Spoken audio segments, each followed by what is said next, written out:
ખનીજ માફિયાઓ પર તંત્ર ત્રાટક્યું. ગત અડધી રાત્રિના મામલતદાર વિભાગ, પોલીસ વિભાગ અને રેવન્યુ વિભાગની ટીમને મોટી મળી સફળતા. આ કાર્યવાહીને લઈ ખનીજ માફિયાઓમાં ફફડાટ ફેલાયો છે.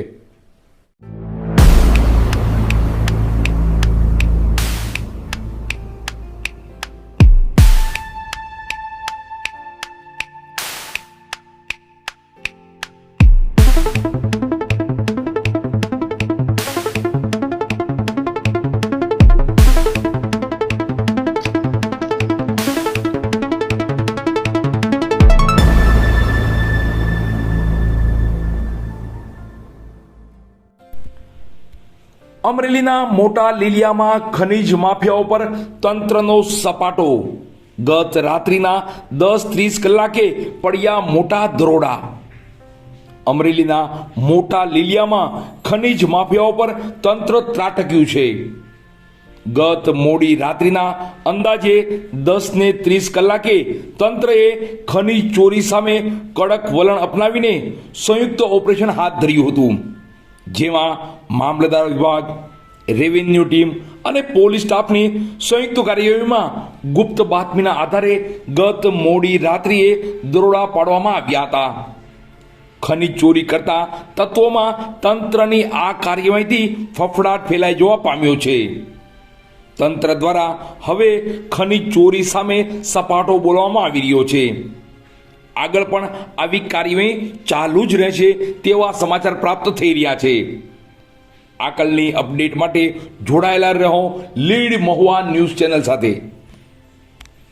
જી સાહેબ, આજ રોજ ખનીજ ચોરી વિરુદ્ધ આપે કાર્યવાહી કરી છે. શું કાર્યવાહી કરી, વાત કરો ને.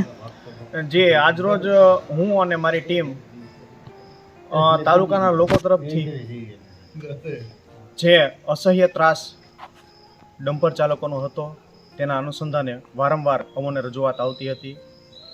તે અંગે અમોની ટીમ સાથે આજે રાત્રિના 10:30 આસપાસ પૂતળિયા ગામેથી રેતી ભરેલા ડમ્પરોનો પીછો કરતા તેઓએ ત્યાં ગામની અંદર શેરીઓમાં ડમ્પરો સંઘરી દઈ અને લોકો નાચી છૂટ્યા હતા. ત્યારબાદ અમારી ટીમે દરેક શેરીમાં ઊભા રહી અને દરેક ડમ્પરને એક જણાએ કોર્ડન ઓફ કરેલ.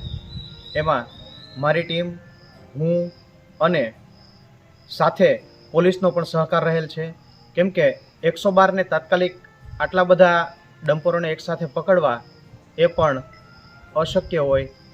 એટલા માટે પોલીસનો પણ સાથે અમે સહયોગ માગેલ છે અને તેઓ દ્વારા પણ અમને હેલ્પ કરવામાં આવેલ છે.